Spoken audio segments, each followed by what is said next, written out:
ഞങ്ങളെ ശ്രദ്ധിക്കുന്ന എല്ലാ പ്രിയപ്പെട്ടവർക്കും ഞങ്ങളുടെ മധ്യാഹ്ന വന്ദനങ്ങളെ ഞങ്ങൾ അറിയിക്കുകയാണ്. കർത്താവ് മനുഷ്യകുലത്തോട് പറഞ്ഞ വാക്കാണ്, നിങ്ങൾ ലോകം എവിടെയും പോയി ദൈവസ്നേഹത്തെക്കുറിച്ച് പ്രസംഗിക്കണം എന്നുള്ളത്. അതുകൊണ്ടാണ് കിട്ടുന്ന സ്ഥലങ്ങളിൽ മുക്കിലും മൂലയിലൊക്കെ വന്ന് ഞങ്ങള് ദൈവസ്നേഹത്തെക്കുറിച്ച് വാതുവരാതെ ഇങ്ങനെ സംസാരിക്കുന്നത്. സ്നേഹത്തിന്റെ ഒരു കവിയുണ്ട്. ഞാൻ സ്കൂളിലൊക്കെ പഠിച്ചുകൊണ്ടിരുന്നപ്പോൾ സ്നേഹത്തിന്റെ കവി എന്നറിയപ്പെടുന്നത് നമ്മളൊക്കെ സ്നേഹിക്കുന്ന ബഹുമാന്യനായ ഇന്ന് നിത്യതയിലായിരിക്കുന്ന കുമാരനാശാനാണ്. കുമാരനാശാന്റെ ഒരു വരികൾ ഇങ്ങനെയാണ്: സ്നേഹമാണ് അഖില സാരം ഊഴിയിൽ. ഈ ഭൂമി നിലനിൽക്കുന്നത് തന്നെ സ്നേഹത്തിലാണ്. പ്രിയമുള്ളവരെയും, സ്നേഹത്തെക്കുറിച്ച് ചില കാര്യങ്ങൾ നിങ്ങളുമായിട്ട് പങ്കുവെക്കണമെന്നാണ് ചുരുങ്ങിയ നിമിഷങ്ങളിൽ ഞാൻ ആഗ്രഹിക്കുന്നത്. എന്നാൽ ഇന്നത്തെ ലോകത്തിലെ ഒരവസ്ഥ നമുക്കറിയാം. യഥാർത്ഥ സ്നേഹം ഒരിടത്തും കാണുവാനായിട്ട് സാധിക്കത്തില്ല. മനുഷ്യനൊക്കെ കൊതിക്കുന്ന ഒരു കാര്യം. കഴിഞ്ഞ ദിവസം ഞാനിത് പറയുമ്പോൾ ഒരു സഹോദരി ഞങ്ങളൊരു ഭവനത്തിൽ ഇങ്ങനെ മറ്റൊരു ആളോട് പറഞ്ഞു, വർത്തമാനം പറഞ്ഞുകൊണ്ടിരിക്കുമ്പോൾ ആ മാതാവ് പറഞ്ഞ വാക്കുകളാണ് കേട്ടോ ഞാൻ പറയുന്നത്. ആ മാതാവ് പറയുക, ഇന്ന കുട്ടിക്ക് വേണ്ടി നിങ്ങളൊന്ന് പ്രാർത്ഥിക്കണം സഹോദരന്മാരെ എന്ന് പറഞ്ഞു. എന്തിനാ അമ്മച്ചി ആ കുട്ടിക്ക് വേണ്ടി പ്രാർത്ഥിക്കണം എന്ന് ചോദിച്ചപ്പോൾ ആ മാതാവ് പറഞ്ഞു, കഴിഞ്ഞ ദിവസം വളരെ വേദനയോടുകൂടി ആ കുട്ടി എന്നെ വിളിച്ച് ഒത്തിരി കരഞ്ഞു. എന്നിട്ട് ആ കുട്ടി പറഞ്ഞു, എന്നെ സ്നേഹിക്കാൻ എനിക്ക് ആരുമില്ല, അതുകൊണ്ട് ഇനി എന്റെ മുമ്പിൽ വേറെ ഒരു മാർഗവുമില്ല, ഞാൻ മരണത്തെക്കുറിച്ച് അമ്മച്ചി ആലോചിക്കുന്നതെന്ന് ആ മാതാവിനോട്, വീട്ടിൽ ഒതുങ്ങിയിരിക്കുന്ന മാതാവ്, അധികം യാത്രയൊന്നും ചെയ്യാൻ പറ്റത്തില്ല, അങ്ങനെ ഇരിക്കുന്ന ആ മാതാവിനോട് ഒരു പെൺകുട്ടി നിലവിളിച്ചുകൊണ്ട് പറഞ്ഞ വാക്കാണ് ഞാൻ പറഞ്ഞത്. സ്നേഹം കൊതിക്കുന്ന എത്ര ആളുകൾ ഈ ഭൂമിയിലുണ്ടെന്നറിയാമോ? ശരിക്കുള്ള സ്നേഹം അനുഭവിക്കാതെ ചില ആളുകൾക്കൊക്കെ പറ്റുന്നത് സ്നേഹമാണെന്ന് വിചാരിച്ചുകൊണ്ട് കപട സ്നേഹത്തിലൊക്കെ അതിനെയൊക്കെ ചിലരുടെ മയങ്ങുന്ന വാക്കുകളും മയക്കുന്ന വാക്കുകളൊക്കെ കേട്ട് അങ്ങനെ ഈ സ്നേഹത്തിന്റെ പുറകെയൊക്കെ പോയി വഞ്ചിതരായ ആളുകളുമുണ്ട്. നമുക്കിതൊക്കെ അറിയാവുന്ന കാര്യമാണ്. സ്നേഹമെന്ന് പറഞ്ഞ് മനുഷ്യനെ പറ്റിക്കാൻ വളരെ എളുപ്പമാണ്. പ്രത്യേകിച്ച് മനുഷ്യരാശി മുഴുവൻ ആഗ്രഹിക്കുന്നത് യഥാർത്ഥ സ്നേഹം എവിടെയാ കിട്ടുക എന്നുള്ളതാ. ഭൂമി നിലനിൽക്കുന്നത്, ഞാൻ ഇങ്ങനെ പറയട്ടെ പ്രിയമുള്ളവരെ, മനുഷ്യന് മാത്രമാണ് കേട്ടോ സ്നേഹം എന്ന വികാരമുള്ളത്. നമ്മളൊക്കെ പറയും മറ്റു മൃഗങ്ങളൊക്കെ സ്നേഹിക്കുന്നു എന്ന്. പക്ഷെ എങ്കിലും അതിനേക്കാൾ അധികം യഥാർത്ഥ സ്നേഹം മനസ്സിലാക്കുവാനും സ്നേഹം എന്താണെന്ന് ചിന്തിക്കുകയും സ്നേഹത്തിന് വേണ്ടി കൊതിക്കുകയും ചെയ്യുന്ന ഒരു വ്യക്തി ഉണ്ടെങ്കിൽ അത് മനുഷ്യന്, ഞാനും നിങ്ങളും ഉൾപ്പെടുന്ന മനുഷ്യന്. ഈ സ്നേഹം എന്ന വികാരം എവിടെ നിന്നാണെന്നറിയാമോ ഉരുത്തിരിഞ്ഞത്?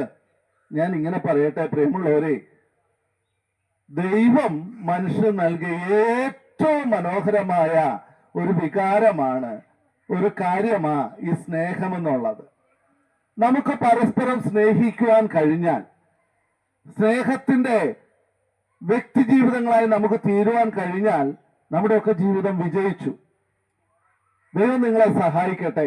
യഥാർത്ഥ സ്നേഹം മനുഷ്യനെ പഠിപ്പിച്ച ഒരു വ്യക്തിയുണ്ട്. ആ വ്യക്തിയുടെ പേരാണ് കർത്താവായ യേശു ക്രിസ്തു. ഞങ്ങൾ എന്തുകൊണ്ടാണെന്നറിയാമോ ഇങ്ങനെ സുവിശേഷം എല്ലായിടത്തും പോയി പറയുന്നത്? പ്രിയമുള്ളവരെ, യേശുവിനെ കണ്ടെത്തുന്ന, യേശുവിനെ ഒരു മതത്തിന്റെ സ്ഥാപകനായിട്ടൊന്നുമല്ല കേട്ടോ ഞങ്ങൾ ഒരിടത്തും പോയി പറയുന്നത്. പകരം ഏത് മതത്തിനും അപ്പുറമായിട്ട്, മതവും ചിന്തകളും അതൊക്കെ മനുഷ്യനുണ്ടാക്കിയതാ. എന്നാൽ യേശു എന്ന ആ ഗുരു മനുഷ്യനെ പഠിപ്പിച്ച സ്നേഹത്തിന്റെ പാഠങ്ങൾ അത് മതത്തിനപ്പുറമാ, മനുഷ്യരാശിയുടെ ചിന്തയ്ക്കപ്പുറമാ, വർണ്ണത്തിനും വർഗത്തിനും മറ്റു യാതൊരു വേലിക്കെട്ടിനും ഉള്ളിൽ ഒതുക്കി നിർത്താൻ കഴിയാത്ത സത്യങ്ങളാണ് കർത്താവായ യേശു മനുഷ്യരാശിയെ പഠിപ്പിച്ചത്. യേശുവിന് മതമില്ല, ക്രിസ്തു മതം എന്ന് പറഞ്ഞുകൊണ്ട് നിങ്ങളൊക്കെ മനുഷ്യരൊക്കെ പറയും. പക്ഷേ ഞാൻ ഇങ്ങനെ പറയട്ടെ, നിങ്ങളോട് പറയുമ്പോൾ നിങ്ങൾ എന്നെ തെറ്റിദ്ധരിക്കരുത്. യേശു ക്രിസ്തു ഒരു മതവും സ്ഥാപിച്ചിട്ടില്ല, ഒരു മതത്തിന്റെയും സ്ഥാപകനായിട്ട് ഈ ലോകത്തിലേക്ക് വന്നതല്ല കർത്താവായ യേശു ക്രിസ്തു. വിശുദ്ധ വേദപുസ്തകം യേശുവിനെ വരച്ചു കാട്ടുന്നതും ഒരു മതത്തിന്റെയും സ്ഥാപകനായിട്ടോ ഒരു മതത്തിന്റെയും ദൈവമായിട്ടല്ല പ്രിയമുള്ളവരെ. പകരം യേശു ഈ ഭൂമിയിലേക്ക് വന്നപ്പോൾ ലോകത്തെ സ്നേഹിച്ചു എന്നാ പറയുന്നത്. അപ്പൊ ഞാൻ ഈ പറഞ്ഞു വന്നത്, സ്നേഹം എന്താണെന്ന് നിങ്ങൾ മനസ്സിലാക്കണമെങ്കിൽ സ്നേഹം എവിടെ നിന്ന് വരുന്നു എന്ന് മനസ്സിലാക്കണം. സ്നേഹം വരുന്നത് ദൈവത്തിൽ നിന്നാണ്. യഥാർത്ഥ സ്നേഹം നിങ്ങൾ അറിയണമെങ്കിൽ ദൈവത്തിങ്കിലേക്ക് തന്നെ പോകണം. ഇനി ഈ ദൈവത്തിങ്കിലേക്ക് പോകാനുള്ള മാർഗമാണ് യേശുവിന്റെ സ്നേഹം നിങ്ങളൊന്ന് പഠിക്കുക എന്നുള്ളത്. പ്രിയമുള്ളവരെ, യേശുവിന്റെ സ്നേഹത്തിന്റെ 5 പ്രത്യേകതകൾ വേഗത്തിൽ നിങ്ങളോട് പറഞ്ഞ് ഞാൻ എന്റെ വാക്കുകളെ വേഗത്തിൽ അവസാനിപ്പിക്കുവാനായിട്ടാണ് ആഗ്രഹിക്കുന്നത്. നിങ്ങൾക്കത് പ്രയോജനപ്പെടും. നിങ്ങളുടെ ജീവിതത്തിലും ഈ സ്നേഹത്തിന്റെ 5 പ്രത്യേകതകൾ മനസ്സിലാക്കി കഴിഞ്ഞാൽ യഥാർത്ഥ സ്നേഹം പഠിക്കാൻ നിങ്ങൾക്ക് പറ്റും. യഥാർത്ഥ സ്നേഹമുള്ളവരായി കാണുവാൻ, ജീവിക്കുവാൻ നിങ്ങൾക്ക് പറ്റും. അതുകൊണ്ടാ സ്നേഹത്തിന്റെ 5 പ്രത്യേകതകൾ പറയുന്നത്. ഈ പുസ്തകത്തെ തന്നെ വിളിക്കുന്ന പേര് ഞാൻ പറഞ്ഞല്ലോ, സ്നേഹത്തിന്റെ സന്ദേശം എന്ന. സ്നേഹമാണ് അഖിലസാരമൊഴിയിൽ എന്ന് പറയുമ്പോൾ പ്രിയമുള്ളവരെ, സ്നേഹം എന്താണെന്ന് പഠിക്കാൻ ഈ പുസ്തകം ഒന്ന് വായിച്ചു പഠിച്ചാൽ മതി. ഇനി ദൈവസ്നേഹത്തിന്റെ അല്ലെങ്കിൽ കർത്താവായ യേശുവിന്റെ സ്നേഹത്തിന്റെ 5 പ്രത്യേകതകൾ നിങ്ങളോടൊന്ന് വേഗത്തിൽ പറഞ്ഞ് ഞാൻ എന്റെ വാക്കുകൾ അവസാനിപ്പിക്കുക. ഒന്നാമത്തെ ദൈവസ്നേഹത്തിന്റെ പ്രത്യേകത എന്തെന്നറിയാമോ? ദൈവസ്നേഹത്തിന്റെ പ്രത്യേകത എന്താണെന്ന് ചോദിച്ചാൽ, വേർതിരിവുകളില്ലാത്ത, പക്ഷപാതമില്ലാത്ത, ഉയർച്ച താഴ്ചകളില്ലാത്ത, ഓരോ മനുഷ്യനോടും ഒരുപോലെ സ്നേഹം കാണിക്കുന്ന ഒരു സ്നേഹമുണ്ടെങ്കിൽ ആ സ്നേഹമാണ് പ്രിയമുള്ളവരെ ദൈവസ്നേഹം, യേശുവിന്റെ സ്നേഹം. യേശുവിന്റെ സ്നേഹത്തിന്റെ മുമ്പിൽ ആണ് പെണ്ണ് എന്നുള്ള വ്യത്യാസമില്ല, കറുത്തവൻ വെളുത്തവൻ എന്നുള്ള വ്യത്യാസമില്ല, ഇന്ത്യക്കാരൻ ഭാരതീയൻ അല്ലെങ്കിൽ മറ്റൊരു മതത്തിലോ മറ്റൊരു രാജ്യത്തിലോ ഉള്ള വ്യക്തി എന്നുള്ള വ്യത്യാസമില്ല. അതുകൊണ്ട് കർത്താവായ യേശു ദൈവസ്നേഹത്തെ കുറിച്ച് പറയാൻ പറഞ്ഞേക്കുന്നത് ലോകമെമ്പാടും പോയി സുവിശേഷം അറിയിക്കാനാ. ഞങ്ങളിപ്പോ ഈ കേരളത്തിലെ ഈ മനോഹരമായ ദേശത്ത് നിന്ന് സംസ്കാര സമ്പന്നരായ കേരളീയരുടെ മുമ്പിൽ നിന്ന് സുവിശേഷം അറിയിക്കുമ്പോൾ ഒരു കാര്യം ഞാൻ പറയാം, ഇതുപോലെ അത് ഒരുപക്ഷെ ഇതിനേക്കാൾ മനോഹരമായ രീതിയിൽ ഇരുണ്ട ഭൂഖണ്ഡം എന്നറിയപ്പെടുന്ന ആഫ്രിക്കയിലും പോയി അവിടെയുള്ള ഒരുപക്ഷെ വലിയ വിദ്യാഭ്യാസമില്ലാത്ത മനുഷ്യരുടെ ഇടയിൽ വന്നും അവിടെയും ഈ വ്യക്തികൾ, ആളുകൾ, ദൈവസ്നേഹത്തിന്റെ പ്രചാരകർ അവരോടും പറയും, ആ മനുഷ്യനെ നോക്കിയിട്ടും പറയും, മോനെ മോളെ യേശു നിന്നെ സ്നേഹിക്കുന്നു എന്ന് പറയും. രോഗിയായി കിടക്കുന്ന വ്യക്തികളുടെ അടുക്കൽ ചെന്നാലും ഞങ്ങൾക്ക് പറയാൻ പറ്റും. ഒരുപക്ഷെ രോഗക്കിടക്കയിൽ പലപ്പോഴും നമ്മളെ മനുഷ്യൻ തള്ളിക്കളയും. പലപ്പോഴും ആളുകൾ പറയാറുണ്ടല്ലോ, നമ്മൾ ആരോഗ്യമുള്ളപ്പോഴും നമുക്ക് സൗന്ദര്യം ഉള്ളപ്പോഴും നമുക്ക് കഴിവുള്ളപ്പോഴും പണമുള്ളപ്പോഴൊക്കെ നമ്മളെ സ്നേഹിക്കാൻ ഒത്തിരി പേരുണ്ടെന്ന് പറയുമല്ലോ. എന്നാൽ പ്രിയമുള്ളവരെ, യേശു കാണിച്ചു തന്ന മാതൃക എന്താണെന്ന് അറിയാമോ? യേശു ഒരു വേർതിരിവുമില്ലാതെ ഉയർന്നവരെന്നോ താഴ്ന്നവരെന്നോ ഏത് വർഗക്കാരനെന്നോ വ്യത്യാസമില്ലാതെ ദൈവം മനുഷ്യനെ സ്നേഹിച്ചു എന്നാ വായിക്കുന്നത്. അപ്പോൾ വ്യക്തിപരമായിട്ട് ഇങ്ങനെ ആ വാക്കിനെ നിങ്ങൾക്ക് ചേർത്ത് പറയാനായിട്ട് സാധിക്കും. വിശുദ്ധ വേദപുസ്തകം ആ വാക്യം ഇങ്ങനെ പറയുന്നേ, തന്റെ ഏകജാതനായ അല്ലെങ്കിൽ കർത്താവായ യേശുവിനെ വിശ്വസിക്കുന്ന ഏവരും നശിച്ചു പോകാൻ നിത്യജീവൻ പ്രാപിക്കേണ്ടതിന് ദൈവം അവരെ നൽകുവാൻ തക്കവണ്ണം ലോകത്തെ സ്നേഹിച്ചു എന്നിടത്ത് നിങ്ങൾക്ക് നിങ്ങളുടെ പേരൊന്ന് ചേർത്തിട്ട് ഇങ്ങനെ പറയാം, യേശുവിനെ ഈ ഭൂമിയിലേക്ക് അയക്കുവാൻ തക്കവണ്ണം ദൈവം, അല്ലയോ സുഹൃത്തെ, താങ്കളെ സ്നേഹിച്ചു. എന്നെ സ്നേഹിച്ചു എന്ന് പറയുമ്പോൾ ദൈവസ്നേഹത്തെ എനിക്ക് എത്രമാത്രം ഉൾക്കൊള്ളാൻ കഴിയുമെന്ന് ചിന്തിച്ചു നോക്കിക്കേ. അപ്പോൾ ദൈവസ്നേഹത്തിന്റെ ഒന്നാമത്തെ പ്രത്യേകത, വേർതിരിവില്ലാതെ ഒരു രീതിയിലുള്ള ഉയർച്ചയും താഴ്ചയും നോക്കാതെ നിങ്ങളെ സ്നേഹിക്കുന്ന ഒരു വ്യക്തിയുണ്ട് പ്രിയമുള്ളവരെ. ആ വ്യക്തിയുടെ പേരാ കർത്താവായ യേശു ക്രിസ്തു. ഇനി അടുത്ത പ്രത്യേകത ഞാൻ പറയുന്നത്, യേശുവിന്റെ സ്നേഹം ഒരു പ്രത്യേക സുപ്രഭാതത്തിൽ തുടങ്ങിയതല്ല. 2025 ജനുവരി മാസം തുടങ്ങി എന്നെ സ്നേഹിച്ചു എന്ന് പറയുന്ന ഒരു സ്നേഹമല്ല കർത്താവായ യേശുവിന്റെ സ്നേഹം. നിങ്ങൾക്കറിയാമോ പ്രിയമുള്ളവരെ, സാക്ഷാൽ ദൈവമായ കർത്താവായ യേശു ക്രിസ്തു നിങ്ങൾ ഈ ഭൂമിയിലേക്ക് ഉരുവാകുന്നതിന് മുമ്പേ, നിങ്ങൾ ആണാണോ പെണ്ണാണോ എന്ന് അറിയുന്നതിന് മുമ്പേ നിങ്ങളെ സ്നേഹിക്കാൻ, നിങ്ങള് അമ്മയുടെ വയറ്റിൽ ഉരുവായപ്പോൾ നിങ്ങളുടെ മാതാപിതാക്കൾ സ്നേഹിച്ചു കാണും. നിങ്ങളുടെ കൂട്ടുകാർ നിങ്ങളെ സ്നേഹിക്കാൻ തുടങ്ങിയത് അവർ നിങ്ങളെ പരിചയപ്പെട്ടതിന് ശേഷമായിരിക്കും. എന്നാൽ കർത്താവായ യേശു നിങ്ങളെ സ്നേഹിക്കാൻ തുടങ്ങിയതിനെ കുറിച്ച് വിശുദ്ധ വേദപുസ്തകം പറയുന്നത് എന്താണെന്നറിയാമോ? നിത്യസ്നേഹത്താൽ ഞാൻ നിന്നെ സ്നേഹിച്ചു. പ്രപഞ്ചം ഒഴിവാകും മുമ്പേ, അനാദികാലം മുമ്പേ ദൈവം നിങ്ങളെ സ്നേഹിച്ചു. ഒന്ന് ചിന്തിച്ചു നോക്കി. ഈ ഭൂമിയുടെ ഈ ജൈത്രയാത്രയിൽ ചില നാളുകൾ മാത്രമാണ് നമ്മൾ ഈ ഭൂമിയിൽ ജീവിക്കുന്നത്. 10, 20, 20,000 വർഷം മാത്രം ജീവിക്കുന്ന മനുഷ്യനെ, എന്നാൽ ഈ പ്രപഞ്ചം ഉരുവാകുന്നതിന് മുമ്പേ ദൈവം സ്നേഹിക്കാൻ തുടങ്ങിയെന്ന് പറഞ്ഞാൽ വിശുദ്ധ വേദപുസ്തകം അതിനൊരു പദം ഇപ്രകാരം പറയുന്നുണ്ട്: നിത്യസ്നേഹം കൊണ്ട് ഞാൻ നിന്നെ സ്നേഹിച്ചു. ഞാൻ പറഞ്ഞല്ലോ, ദൈവസ്നേഹത്തിന്റെ ഒരു പ്രത്യേകത വേർതിരിവുകളില്ലാതെ നിങ്ങളെ സ്നേഹിക്കുന്ന ദൈവസ്നേഹം. രണ്ടാമത്തെ പ്രത്യേകത, ഇന്നും ഇന്നലെ സ്നേഹിക്കാൻ തുടങ്ങിയതല്ല. ഈ പ്രപഞ്ചം തന്നെ ഉളവാകുന്നതിന് മുമ്പേ, ഈ ഭൂമിയിൽ നിങ്ങളുടെ പേര് എഴുതപ്പെടുന്നതിന് മുമ്പേ നിങ്ങളെ സ്നേഹിക്കാൻ ദൈവം മനസ്സ് കാണിച്ചു. ആ സ്നേഹം എത്ര വലുതാണെന്നൊന്ന് ചിന്തിച്ചു നോക്കി.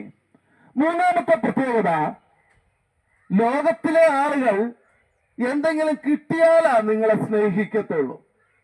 അത് വാസ്തവമല്ലേ? നമ്മൾ അങ്ങോട്ട് സ്നേഹിച്ചാൽ തിരിച്ച് നിങ്ങളെ സ്നേഹിക്കാൻ ആളുകളുണ്ട്. ഞാൻ ഒരു ദിവസം മറ്റുള്ളവരോട് മിണ്ടാതെയൊക്കെ നടന്നാൽ എന്നോട് ആൾക്കാർ മിണ്ടത്തില്ല. ഞാൻ ആളുകളോട് മാന്യമായി പെരുമാറിയാൽ, ഞാൻ അവരുടെ മുമ്പിൽ മാന്യനായിട്ട് ജീവിച്ചാൽ, നല്ല മകനായിട്ട് ജീവിച്ചാൽ എന്റെ മാതാപിതാക്കൾ എന്നെ സ്നേഹിക്കും. നല്ല മാതാപിതാക്കളായിട്ട് ജീവിച്ചാൽ നിങ്ങളുടെ മക്കൾ നിങ്ങളെ സ്നേഹിക്കും. നല്ല സഹോദരനായിട്ടിരുന്നാൽ മറ്റുള്ളവർ നിങ്ങളെ സ്നേഹിക്കും. ഇത്രയൊക്കെ ഉള്ളൂ. പ്രതിഫലം ഉണ്ടെങ്കിലേ മനുഷ്യൻ സ്നേഹിക്കത്തുള്ളൂ. എന്നാൽ കർത്താവായ യേശു എന്താണെന്നറിയോ ചെയ്തേ? യാതൊരു പ്രതിഫലവും നോക്കാതെ നിങ്ങള് ഏത് സ്വഭാവക്കാരനായിട്ടാണെങ്കിലും അവരൊക്കെ കർത്താവ് സ്നേഹിക്കുന്നു എന്നാണ് വിശുദ്ധ വേദപുസ്തകം പറയുന്നത്. ഇനി ഇത്തിരി കൂടി അതിനെക്കുറിച്ച് പറയുമ്പോൾ ഇങ്ങനെ പറയാൻ പറ്റും: കർത്താവായ യേശു ദൈവത്തിന് ഏറ്റവും വെറുക്കുന്ന കാര്യമാണ് കേട്ടോ മനുഷ്യന്റെ പാപം. ദൈവം പാപത്തെ ധാരാളമായിട്ട് വെറുക്കുന്നു. കാരണം വിശുദ്ധനായ ദൈവത്തിന് ഒരിക്കലും പാപത്തെ ഉൾക്കൊള്ളാനായിട്ട് കഴിയത്തില്ല. സഹോദരനെ വെറുക്കുന്നവനെ, സഹോദരനോട് ദ്രോഹം ചെയ്യുന്നവനെ, അങ്ങനെയുള്ളവരൊന്നും ദൈവത്തിന് ഉൾക്കൊള്ളാനായിട്ട് കഴിയത്തില്ല. അവരെയൊക്കെയാണ് നമ്മളെ പാപി എന്ന് വിളിക്കുന്നത്. മറ്റുള്ളവന് ദോഷം ചെയ്യുന്നവരെയും സമൂഹത്തിന് തിന്മ ചെയ്യുന്നവരെയൊക്കെയാ നമ്മൾ പാപി എന്ന് വിളിക്കുന്നത്. എന്നാൽ യേശു ആ പാപിയെയും സ്നേഹിക്കുന്നു എന്നാ വിശുദ്ധ വേദപുസ്തകം പറയുന്നത്. പാപത്തെ വെറുക്കുന്ന ദൈവം ഏത് കൊടിയ പാപിയെയും സ്നേഹിക്കുന്നു. ഞാൻ പറഞ്ഞ വാക്കുകൾ നിങ്ങൾ ചിന്തിക്കുന്നുണ്ടല്ലോ. വർണ്ണവർഗ വ്യത്യാസമില്ലാതെ മനുഷ്യനെ മനുഷ്യനായി കണ്ടുകൊണ്ട് സ്നേഹിക്കുന്ന ഒരു വ്യക്തി ഉണ്ടെങ്കിൽ അതാണ് കർത്താവായ യേശു ക്രിസ്തു. ഇന്നോ ഇന്നലെയോ തുടങ്ങിയതല്ല. പ്രപഞ്ചം ഉളവാക്കുന്നതിന് മുമ്പേ മനുഷ്യനെ സ്നേഹിക്കുവാൻ ഒരു സ്നേഹമുണ്ടെങ്കിൽ അതാണ് യേശുവിന്റെ സ്നേഹം. മനുഷ്യന്റെ ഏതവസ്ഥയിലും അവനെ സ്നേഹിക്കാൻ ഒരാളുണ്ടെങ്കിൽ അതാണ് ക്രിസ്തുവിന്റെ സ്നേഹം. ഇനി നാലാമത് ദൈവസ്നേഹത്തിന്റെ മറ്റൊരു പ്രത്യേകത ഞാൻ പറയുന്നത് എന്താണെന്ന് വെച്ചാൽ, കേവലം ഈ ലോകത്തിലെ ആളുകൾക്ക് സ്നേഹിക്കുന്നുണ്ടെന്ന് പറയുന്ന ആളുകളാ. നമുക്ക് എളുപ്പം ഐ ലവ് യു എന്ന് പറയാം, ഞാൻ നിന്നെ സ്നേഹിക്കുന്നു എന്ന് പറയാം. പക്ഷേ ഈ സ്നേഹിക്കുന്നു എന്ന് പറയുന്ന ആളുകളുടെ സ്നേഹം അറിയണമെങ്കിൽ നിങ്ങളൊരു കാര്യം ചെയ്താൽ മതി. ഐ ലവ് യു എന്ന് പറയുമ്പോൾ, ഞാൻ നിന്നെ സ്നേഹിക്കുന്നു എന്ന് പറയുമ്പോൾ ഒന്ന് ചോദിച്ചു നോക്കണം. വിലപിടിപ്പുള്ള എന്തെങ്കിലും അവിടെ ചെന്നിട്ട്, അങ്കിളെ അല്ലെങ്കിൽ സാറേ, സഹോദര, നീ എന്നെ സ്നേഹിക്കുന്നു എന്ന് പറയുന്നുണ്ടല്ലോ, അങ്ങനെയാണെങ്കിൽ ഒരു കാര്യം ചെയ്യുക, എനിക്ക് ഇന്ന സാധനം വേണം. ഒരു വിലയുള്ള സാധനം അവരോട് ചോദിച്ചാൽ അവർ തരുമോ? പറയാൻ എളുപ്പ സ്നേഹമുണ്ടെന്ന്. ഇനി ഞാൻ പറയട്ടെ, നമ്മളെയൊക്കെ സ്നേഹിക്കുന്നുണ്ടെന്ന് നമ്മുടെ മാതാപിതാക്കൾ പറയുന്നുണ്ട്. തീർച്ചയായും അവർ സ്നേഹിക്കുന്നുണ്ടാകും. ജനിച്ചു വളർന്ന കുഞ്ഞുങ്ങളെ രാവും പകലും എന്ന് പറഞ്ഞ് കണ്ണിൽ എണ്ണ ഒഴിച്ച് പരിപാലിക്കുന്ന മാതാപിതാക്കൾ തീർച്ചയായും നമ്മളെ സ്നേഹിക്കുന്നുണ്ട്. പക്ഷേ ഒന്ന് ചിന്തിച്ചു നോക്കി, നമ്മളൊരു രോഗിയായിട്ടിരിക്കുമ്പോൾ, നമ്മളൊരു പ്രയാസത്തിലിരിക്കുമ്പോൾ, നമ്മളൊരു ആവശ്യത്തിലിരിക്കുമ്പോൾ നമ്മളെ സ്നേഹിക്കുന്ന ആളുകളുണ്ടോ? ഇംഗ്ലീഷിലൊരു പഴഞ്ചൊല്ലുണ്ട്, a friend in need is a friend in deed എന്ന് പറഞ്ഞാൽ, യഥാർത്ഥ സ്നേഹിതൻ യഥാർത്ഥമായി സ്നേഹിക്കുന്നവൻ ആരാണെന്ന് ചോദിച്ചാൽ, നമ്മുടെ ഒരു ആവശ്യം വരുമ്പോൾ നമ്മളോട് കൂടെയുള്ളവനാ നമ്മുടെ സ്നേഹിതൻ. അല്ലാത്തവരുടെയൊക്കെ വാക്ക് കേവലം സ്നേഹിക്കുന്നു എന്ന് പറയാൻ എളുപ്പ, പ്രിയമുള്ളവര്.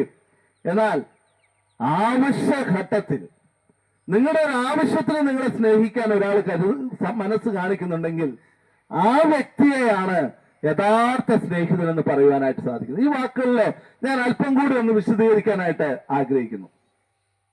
ദൈവം മനുഷ്യനെ നിത്യകാലം മുഴുവൻ സ്നേഹിച്ചു എന്നുള്ള മാത്രമല്ല പ്രത്യേകത, വർണ്ണവർഗ വ്യത്യാസമില്ലാതെ സ്നേഹിച്ചു എന്നുള്ള മാത്രമല്ല പ്രത്യേകത, നിങ്ങളുടെ ഏതവസ്ഥയിലും നിങ്ങൾ സ്നേഹിക്കുന്നു എന്നുള്ളത് മാത്രമല്ല, സ്നേഹം തന്റെ ജീവിതത്തിലൂടെ പകർന്നു തന്ന മനുഷ്യരാശിയെ, അല്ലയോ മകനെ മകളെ, യഥാർത്ഥ സ്നേഹം എന്താണെന്ന് ഞാൻ നിങ്ങൾക്ക് കാണിച്ചു തരാമെന്ന് പറഞ്ഞ ഒരു വ്യക്തിവിശേഷം ഈ ലോകത്തിലുണ്ടെങ്കിൽ ആ വ്യക്തിയുടെ പേരാണ് ഞങ്ങൾ പ്രസംഗിക്കുന്ന കർത്താവായ യേശു ക്രിസ്തു. അപ്പോൾ നിങ്ങൾ എന്നോട് ഇങ്ങനെ ചോദിക്കും, അതെങ്ങനെ യേശു മനുഷ്യനോടുള്ള സ്നേഹം മനുഷ്യന് പകർന്നു നൽകിയത്? ഉത്തരം ഞാൻ നിങ്ങളോട് പറയട്ടെ.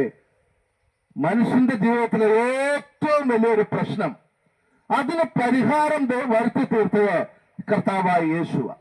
എങ്ങനെയാണെന്നല്ലേ? മനുഷ്യനെ ദൈവത്തിൽ നിന്ന് അകറ്റുന്ന ഒരു വലിയ പ്രശ്നമുണ്ടായിരുന്നു. ആ പ്രശ്നത്തിന്റെ പേരാ മനുഷ്യരാശിയുടെ പാപം. ദൈവം മനുഷ്യനെ സൃഷ്ടിച്ചത് പാപിയായിട്ടല്ല. പാപമില്ലാത്തവനായി സൃഷ്ടിക്കപ്പെട്ട മനുഷ്യൻ ചില ചതിയിലൂടെ, ചില വഞ്ചനയിലൂടെ പാപിയായി തീർന്നു. ഒരു പക്ഷേ നിങ്ങളെ ആ സംഭവ വികാസങ്ങളെ മുഴുവനായി വിശദീകരിക്കാനായിട്ട് ഞാൻ ആഗ്രഹിക്കുന്നില്ല. മനുഷ്യൻ പാപിയായി തീർന്നതോടുകൂടി അവൻ ദൈവത്തിൽ നിന്നും അകലപ്പെട്ടു. ഈ വസ്തുത ലോകത്തിലെ എല്ലാ മനുഷ്യനും അറിയാം.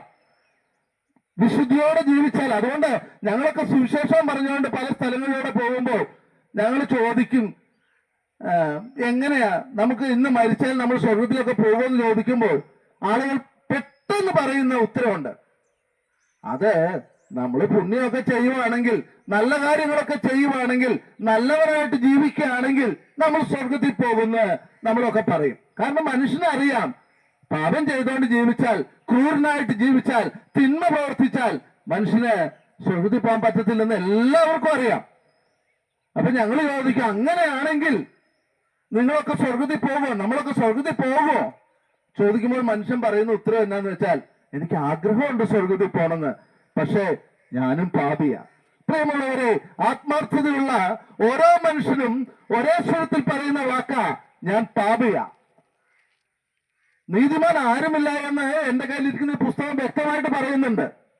ഒരു വ്യത്യാസവുമില്ല, എല്ലാവരും പാപം ചെയ്ത് ദൈവതേജസ് ഇല്ലാത്തവനായി തീർന്നത്. എന്തുകൊണ്ടാ മനുഷ്യന്റെ മുഖത്ത് ഒരു വാട്ടമുള്ളത്? എന്തുകൊണ്ടാ മനുഷ്യന് ഒരു സമാധാനമില്ലാത്തത്? എന്തുകൊണ്ടാ മനുഷ്യന് സ്വസ്ഥതയില്ലാത്തത്? എന്തുകൊണ്ടാണ് മനുഷ്യന് സമാധാനത്തോടെ കിടന്നുറങ്ങാൻ കഴിയാത്തത്? ഉത്തരം, പാപം ചെയ്തു പോയി. ജീവിതത്തിലെ തിന്മ പ്രവൃത്തികൾ, അത് നിങ്ങളുടെ കുഴപ്പമല്ല കേട്ടോ. പാപികളാ. മനുഷ്യനാണോ പാപിയാ? കാരണം അവൻ പാപത്തിൽ വീണു പോയതാ. ഇത് എന്നേക്കാൾ നിങ്ങളെക്കാൾ വ്യക്തമായിട്ട് അറിയാവുന്ന ഒരു വ്യക്തിയുണ്ട്. ആ വ്യക്തിയാ ദൈവം. ദൈവത്തിനറിയാം മനുഷ്യൻ പാപിയാണെന്ന്. അപ്പൊ ചിലർ ഇങ്ങനെ ചോദിക്കും, ദൈവത്തിന് അറിയാൻ പാടില്ലാഞ്ഞിട്ടാണോ മനുഷ്യന് ഈ പാപമൊക്കെ ചെയ്തേ? സുഹൃത്തെ, ദൈവത്തിനറിയാൻ നിങ്ങളൊക്കെ പാപം ചെയ്യുമെന്ന്. കാരണം പാപത്തിന്റെ വാസനയുള്ളവനാ മനുഷ്യനായി പിറന്ന ഓരോ മനുഷ്യജീവിയും. എന്നാൽ പാപത്തെ പരിഹരിക്കാൻ മനുഷ്യൻ പല പരിഹാര മാർഗങ്ങൾ സ്വയമായിട്ട് അവലംബിക്കാറുണ്ട്. ചിലർ അവരുടെ ശരീരത്തെ ദണ്ഡിപ്പിക്കും, ചിലർ തീർത്ഥാടനങ്ങൾ ചെയ്യും, ചില പുണ്യപ്രവൃത്തികൾ ചെയ്യും, ചിലർ ദാനധർമ്മങ്ങൾ ചെയ്യും, ചിലർ ദൈവവുമായിട്ട് കൂടുതൽ അടുക്കുവാനുള്ള പല മാർഗങ്ങളും ആലംബിക്കും. പക്ഷേ വിശുദ്ധ വേദപുസ്തകം അതിനും ഒരു ഉത്തരം ഇങ്ങനെ പറയുന്നത്, അല്ലയോ സുഹൃത്തെ, നിങ്ങളുടെ പുണ്യപ്രവൃത്തികളൊക്കെ ദൈവസന്നിധിയിൽ കറ പുരണ്ട തുണി പോലെയാന്നാ പറയുന്നത്. എന്ന് പറഞ്ഞാൽ അർത്ഥം എന്താന്ന് വെച്ചാൽ, ദൈവത്തിന് ഇഷ്ടമാണ് നമ്മൾ നന്മ ചെയ്യുന്നത്. നമ്മളെ സൃഷ്ടിച്ചിരിക്കുന്നത് നന്മ ചെയ്യാൻ വേണ്ടിയാ. പക്ഷേ പാപമെന്ന ആ മാലിന്യം കയ്യിലുള്ളിടത്തോളം കാലം ഈ മാലിന്യവും മനസ്സിൽ വെച്ചുകൊണ്ട്, പാപത്തിന്റെ നിഷ്ഠൂര പ്രവൃത്തികളെ മനസ്സിൽ വെച്ചുകൊണ്ട് എത്ര പുണ്യം ചെയ്താലും അതൊന്നും ഉൾക്കൊള്ളത്തില്ല. അപ്പൊ അതിനുള്ള മാർഗം എന്താ? ആദ്യം ഈ പാപത്തിന്റെ കറയിൽ നിന്ന് ഒരു മോചനം നേടണം. മനുഷ്യൻ ഇന്നും അന്നും ഇന്നും എന്നും പരിശ്രമിക്കുന്ന അതിനുവേണ്ടി എങ്ങനെ പാപത്തിൽ നിന്നൊരു മോചനം നേടണം. സുഹൃത്തുക്കളെ, പിന്നെയും ഞാൻ നിങ്ങളോട് ചോദിക്കട്ടെ, നിങ്ങളുടെ മനസ്സിൽ പാപത്തിനൊരു മോചനത്തിന് എന്താ മാർഗമുള്ളത്? വിശുദ്ധ വേദപുസ്തകം പറഞ്ഞു ഒരു മാർഗവുമില്ല, ഒരു മാർഗവുമില്ല. ഞാൻ അതിന് ഉദാഹരണമായിട്ട് ഇങ്ങനെ ഞാൻ പറയാനായിട്ട് ആഗ്രഹിക്കുന്നു. നമ്മളൊക്കെ വഴിയാത്ര ഇങ്ങനെ ചെയ്തുകൊണ്ടിരിക്കുമ്പോൾ പെട്ടെന്ന് ഒരു കിണറ്റിൽ വീണു. നമ്മൾ ആ കിണറ്റിൽ വീണ് കഴിഞ്ഞാൽ ആ കിണറ്റിൽ കിടന്നുകൊണ്ട് ആ കിണറ്റിൽ നിന്ന് കരയേറാൻ നോക്കിയാലായിട്ട് ഒരിക്കലും സാധിക്കത്തില്ല. പിന്നെ നമ്മൾ എന്ത് ചെയ്യണം?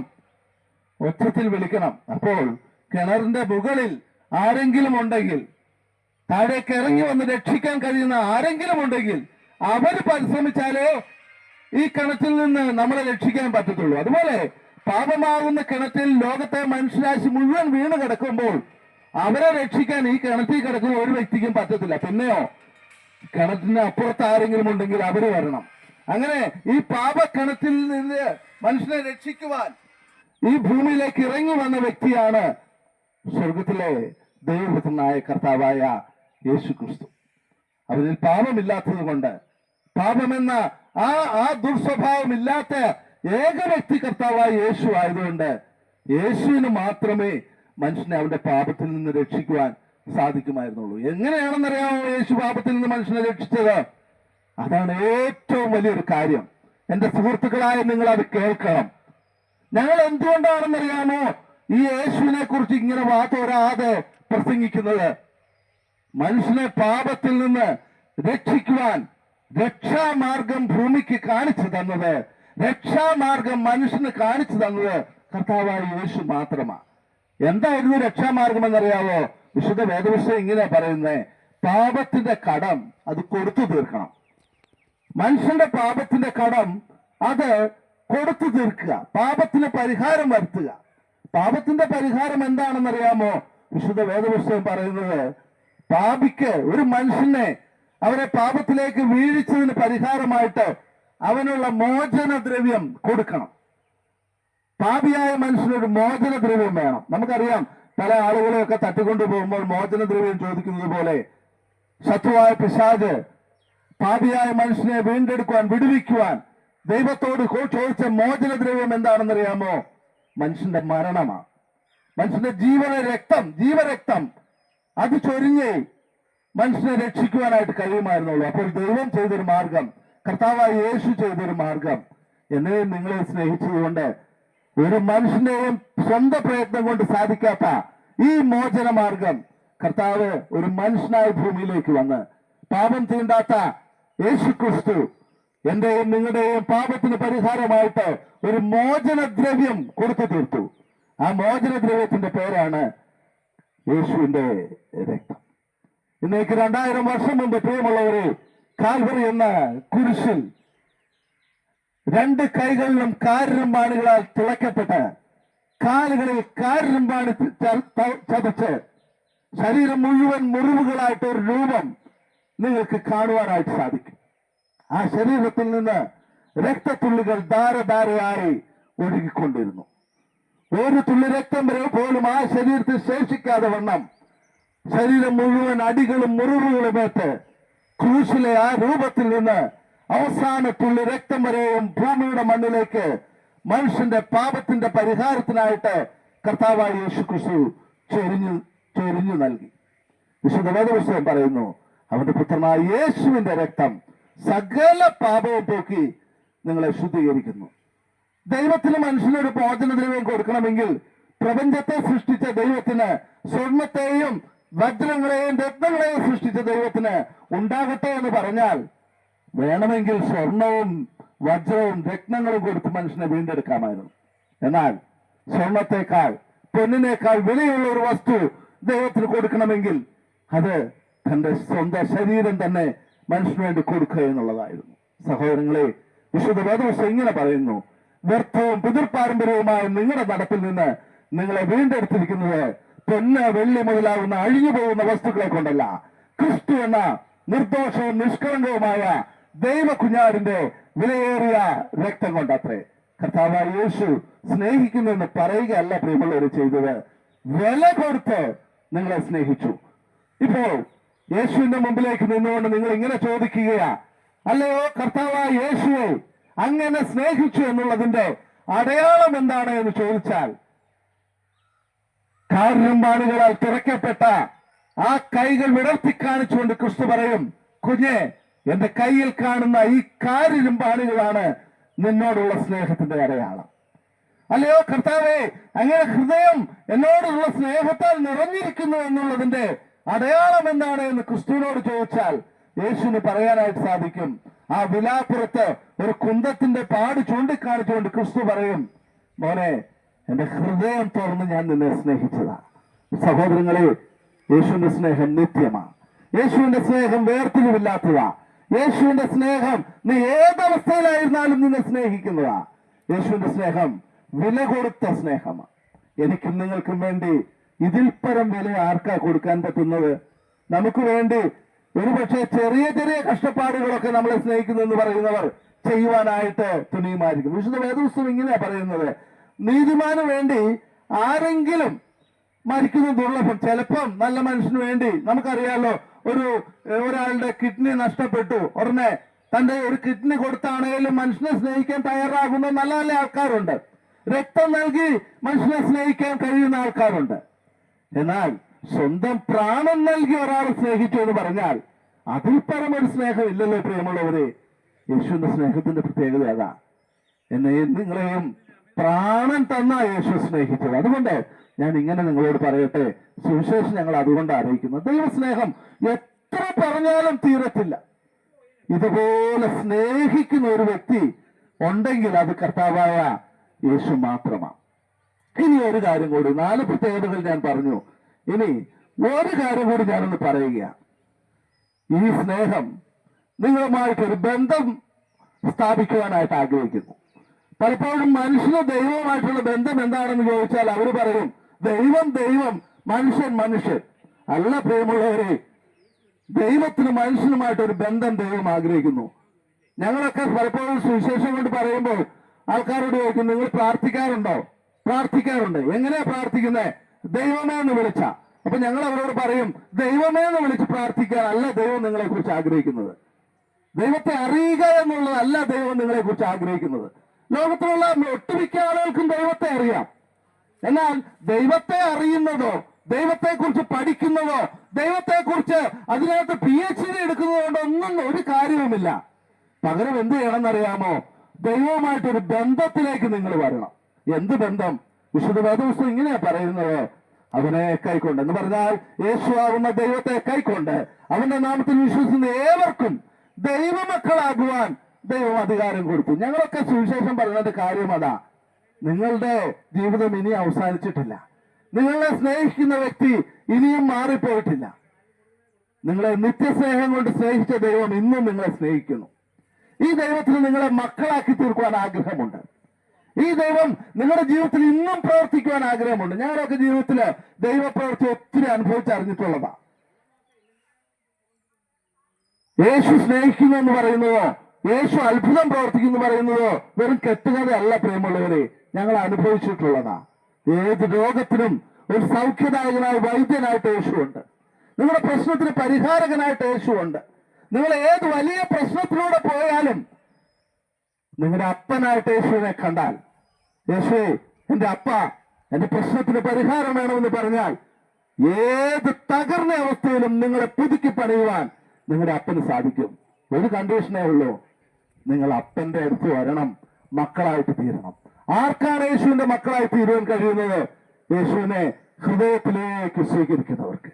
അവനെ കൈക്കൊണ്ട്, യേശുവിനെ കൈക്കൊണ്ട് അവന്റെ നാമത്തിൽ വിശ്വസിക്കുന്ന ഏവർക്കും ദൈവമക്കളാകുവാൻ ദൈവം അവസരം കൊടുത്തു എന്നല്ല വായിക്കുന്നത്, അധികാരം കൊടുത്തു എന്ന. യേശുവിനെ സ്വീകരിക്കുന്നവർക്ക് പിന്നീട് ദൈവത്തിന്റെ മക്കളെന്ന് ധൈര്യമായിട്ട് പറയാം. ഞങ്ങൾ അതുകൊണ്ടാണ് ഈ സുവിശേഷം പറയുന്നത്. ദൈവവുമായിട്ട് നിങ്ങൾക്കൊക്കെ ഒരു ബന്ധം ഉണ്ടാകണം. ദൈവത്തെ അപ്പ എന്ന് ഒരു മടിയും കൂടാതെ വിളിക്കാൻ കഴിയണം. സ്നേഹത്തിന്റെ ആഴം നിങ്ങൾക്ക് മനസ്സിലായെന്ന് ഞാൻ കരുതുകയാ. വേർതിരിവില്ലാതെ സ്നേഹിക്കുന്ന സ്നേഹം, നിങ്ങളെ നിത്യകാലമായി സ്നേഹിക്കുന്ന സ്നേഹം, നിങ്ങളെ ഏതവസ്ഥയിലും നിങ്ങളെ സ്നേഹിക്കുന്ന സ്നേഹം, നിങ്ങൾക്ക് വേണ്ടി സ്വന്തം ജീവൻ തന്നെ ബലിയായി തന്നെ നിങ്ങളെ സ്നേഹിക്കുന്ന സ്നേഹം, നിങ്ങളെ മക്കളാക്കി തീർക്കുവാൻ ആഗ്രഹിക്കുന്ന ദൈവസ്നേഹം. ഈ ദൈവസ്നേഹം നിങ്ങളെ മാടി വിളിക്കുന്ന പ്രിയമുള്ളവരെ, ദൈവസ്നേഹത്തിന് വേർതിരിവില്ല. ക്രിസ്തുവിന്റെ സ്നേഹം മനുഷ്യനെ വേർതിരിക്കുന്ന മതിൽക്കെട്ടുകളിൽ നിന്ന് അവനെ പുറത്തു കൊണ്ടുവരുന്ന സ്നേഹമാണ്. ലോകമാ മനുഷ്യനാ വേർതിരിവുകൾ ഉണ്ടാക്കിയത്. മനുഷ്യനാ മതത്തിന്റെ വേലിക്കെട്ടുകൾ മനുഷ്യന്റെ മേൽ ചുമത്തുന്നത്. ദൈവത്തിന് മുമ്പ് ഒരു വേലിക്കെട്ടുമില്ല. ദൈവം മനുഷ്യനെ കാണുന്നത് ഒരേ മനുഷ്യന്റെ മക്കളായിട്ടാണ്. അങ്ങനെയാണെങ്കിൽ എന്നെ സ്നേഹിക്കുന്നത് പോലെ തന്നെ നിങ്ങളെയും യേശു സ്നേഹിക്കുന്നു. യേശുവിന്റെ സ്നേഹത്തിലേക്ക് നിങ്ങളെ മാടി വിളിക്കുമ്പോൾ നിങ്ങൾ ചെയ്യേണ്ടത് ഇത്രമാത്രം: കർത്താവായ യേശുവേ, എനിക്കങ്ങനെ ആവശ്യമുണ്ട്. എന്റെ ജീവിതത്തിലേക്ക് അങ്ങ് കടന്നു വരണം. എന്നെ അങ്ങയുടെ മകനാക്കി തീർക്കണമേ, മകളാക്കി തീർക്കണമേ എന്ന് നിങ്ങൾ ദൈവസന്നിധിയിൽ പ്രാർത്ഥിച്ചാൽ, വേർതിരിവില്ലാത്ത ദൈവം, നിങ്ങളുടെ ഏതവസ്ഥയിൽ നിങ്ങളെ സ്നേഹിക്കുന്ന ദൈവം നിങ്ങളെ ഉൾക്കൊള്ളുവാൻ സന്നദ്ധനാണ്. ഈ സ്നേഹത്തിലേക്ക് ഒരിക്കൽ കൂടി മാറി വിളിച്ചുകൊണ്ട്, ഒരിക്കൽ ഞങ്ങൾക്ക് ഈ സ്നേഹം മനസ്സിലാക്കാൻ സാധിച്ചു. ഞങ്ങളുടെ ജീവിതത്തിൽ ദൈവം ഞങ്ങളെ സ്നേഹിക്കുന്നത് മനസ്സിലാക്കിയപ്പോൾ ദൈവസന്നിധിയിൽ മുട്ടുകുത്തി സ്വർഗത്തിലേക്ക് നോക്കി ഞങ്ങൾ പ്രാർത്ഥിച്ചു: കർത്താവായ യേശുവേ, എനിക്കങ്ങനെ ആവശ്യമുണ്ട്. എന്റെ ഉള്ളത്തിലേക്ക് അങ്ങ് കടന്നു വരണമേ. ഞാൻ എന്ന് യേശുവിനോട് ആ പ്രാർത്ഥന പ്രാർത്ഥിച്ചു, അന്ന് തുടങ്ങി എനിക്കറിയാം ഞാൻ ഒരു ദൈവ പൈതലായി തീർന്നു. ഞാൻ അന്ന് പാടാൻ തുടങ്ങിയ പാട്ട എൻ സങ്കടങ്ങൾ സകലവും തീർന്നുപോയി, സംഹാര ദൂതൻ എന്നെ കടന്നുപോയി. ക്രിസ്തുവാകുന്ന കുഞ്ഞാടിന്റെ വിലയേറിയ രക്തത്താൽ മറിഞ്ഞ് ഞാൻ രക്ഷിക്കപ്പെട്ട ആ ക്ഷണത്തിൽ, രക്ഷിക്കപ്പെടുക എന്ന് പറഞ്ഞാൽ ഇതാ യേശുവിന്റെ ഉള്ളിലേക്ക് സ്വീകരിക്കുന്നത്, ആ ക്ഷണത്തിൽ ഞാൻ ഒരു പുതിയ മനുഷ്യനായി തീർന്നു. ഒരുവൻ ക്രിസ്തുവിലായാൽ അവൻ പുതു സൃഷ്ടിയാവുന്നെന്ന് ദൈവവചനം പറയുന്നു. പ്രിയമുള്ളവരെ, ഞങ്ങൾക്ക് സാധിച്ച കാര്യമാ ഞാൻ നിങ്ങളോട് പറയുന്നു. ഞങ്ങളിപ്പോൾ കടന്നു വന്നിരിക്കുന്നവർ പല സ്ഥലത്തു നിന്നുള്ളവരാ, പക്ഷെ ഇന്ന് ഞങ്ങൾ സഹോദരങ്ങളാ. എന്തുകൊണ്ടാ സഹോദരങ്ങളായെന്നറിയാവോ? ഞങ്ങൾ ഒരപ്പന്റെ മക്കളായതുകൊണ്ട്. അവിടെ ഞങ്ങൾക്ക് മതത്തിന്റെ വേർതിരിവില്ല, വർണ്ണത്തിന്റെ വേർതിരിവില്ല, വർഗത്തിന്റെ വേർതിരിവില്ല. ഒരപ്പന്റെ മക്കളായി ദൈവം ഞങ്ങളെ തീർത്തെങ്കിൽ ഈ അപ്പന്റെ സ്നേഹത്തിലേക്ക് നിങ്ങളെ മാടി വിളിച്ചുകൊണ്ട് ഞാൻ എന്റെ വാക്കുകൾ അവസാനിപ്പിക്കുന്നു. ദൈവം നിങ്ങളെ അനുഗ്രഹിക്കട്ടെ.